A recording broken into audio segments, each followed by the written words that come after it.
Assalamualaikum warahmatullahi wabarakatuh. Alhamdulillah alladzi faddala bani Adam bil 'ilmi wal 'amali 'ala jami'il 'alam. Wassalatu wassalamu 'ala sayyidina Muhammadin sayyidil 'arabi wal 'ajam wa 'ala alihi wa sahbihi jami'il 'ulum wal hikam. Amma ba'du. Alhamdulillah, segala puji bagi Allah Sang Pemilik Arsy yang telah benar-benar takdir kita dan kehormatan kesekian.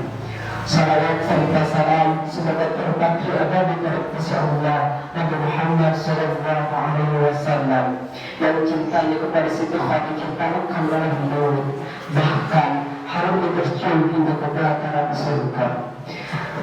Teman-teman yang jiwanya sedang berteduh dalam penantian, yang saya hormati dan siapa dulu pimpinan pada pesantren, pimpinan pada pesantren Masih Universal, dan seluruh asatid ulama asatid dan para hadirin sekalian yang saya cintai.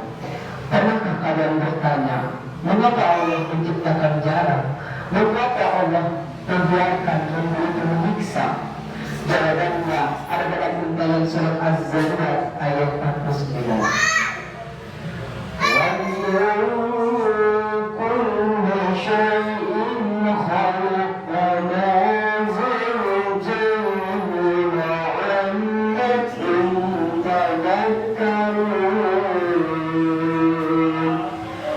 Dan segala sesuatu kami ciptakan berpasang-pasangan agar kami mengingat kebesaran Allah. Jarak dan sepi itu diciptakan agar kita sadar bahwa seberapapun hebatnya kita bagi diri sendiri, kita sebuah kalimat yang belum sempurna titiknya. Kita adalah baik puisi yang memang berima terakhirnya untuk menjadi sebuah mahakarya. Dalam sebuah hadis qudsi, Allah Subhanahu wa taala berfirman, "Wajadat mahabbati lil mutahabbina fiyya wal mutajalisina fiyya wal mutazaminina fiyya wal mutabadilina fiyya." Cintaku berhak bagi mereka yang saling mencintai karenaku, saling duduk bermajlis karenaku, saling mengunjungi karenaku, dan saling memberi karenaku. Hadis riwayat Malik Ahmad At-Tirmidzi. Ini adalah kasta tertinggi dari sebuah perasaan. Mencintai bukan karena eloknya rupa yang akan lekang oleh usia, melainkan mencintai karena ada cahaya Allah yang memantul dari wajahnya. Bicara soal tampilan cahaya Allah, saya seringkali merenung dalam sujud. Jika Al-Quran adalah petunjuk bagi seluruh alam, maka bagiku engkau adalah ayat kauniyah yang paling indah yang pernah Allah turunkan ke bumi. Melihatmu bukan soal hanya melihat manusia biasa, tetapi selasa melihat ada dua alam, ada ketenangan, ada keajaiban, ada bukti nyata bahwa Allah Maha Indah dalam menciptakan segala sesuatu. Rasulullah berpesan berpenuh terhadap kristal-kristal atau wanita itu. Hadis riwayat Bukhari dan Muslim. Wahai engkau yang sedang menanti, aku tidak ingin menjadi seorang yang hanya memilikimu, karena bagiku engkau adalah kristal yang takdirnya harus diletakkan di tempat paling mulia, bukan di jalan yang berdebu. Aku ingin menjagamu agar kiranya imanmu tidak pudar oleh kerasnya dunia. Ada sebuah doa yang sering kita dengar, Ya muqallibal qulub tsabbit qalbi ala dinik. Wahai yang membolak-balikan hati, teguhkan hatiku di atas agamamu.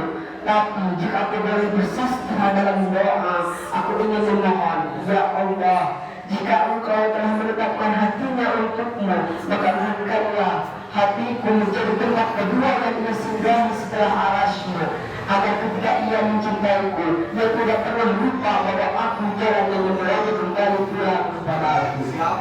Teman-teman sekalian, dengan itu ibarat sholat jamaah, tidak peduli seberapa hebat sang makmum, ia tetap harus menunggu imam untuk berlangkah.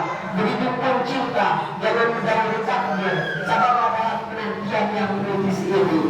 Sebagaimana dalam Quran At-Tur ayat 48, dan bersabarlah Muhammad menunggu ketetapan Tuhanmu, karena sesungguhnya engkau berada di pengawasan penjagaan kami.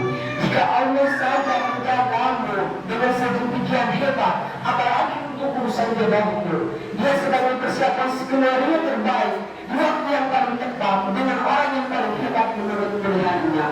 Semoga kita semua tidak hanya dipertemukan di dunia yang fana, tapi juga dipertemukan kembali di taman-taman surga yang abadi. Teman-teman sekalian, sebelum saya mengakhiri bacaan ini, izinkan saya membisikkan satu rahasia lagi kepada jiwa-jiwa yang telah menanti.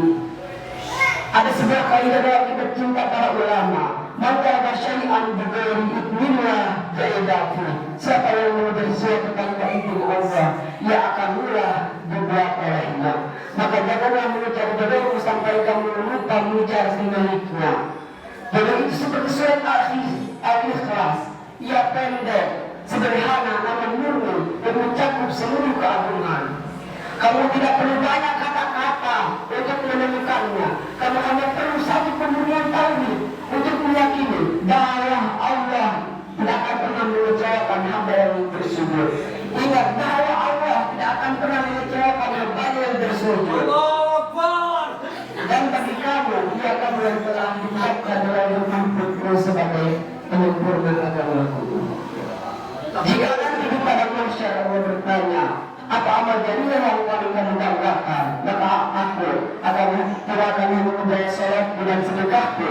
Aku akan menjawab, ya Allah, amal jariahku adalah saat aku berhasil membimbing seorang yang membutuhkan padaku untuk kembali pulang ke surgamu tanpa tertinggal satu langkah pun. Karena bagiku, mencintaimu adalah ibadah seumur hidup dan memilikimu adalah hadiah dari kesabaran yang paling politis. Tidak perlu membawa ke kafe ataupun ke gunung tanpa ada yang pasti kata. Ingatlah, Allah tidak akan mengecewakan hamba-hamba yang bersujud dengan seperti dalam. Sekian dari saya.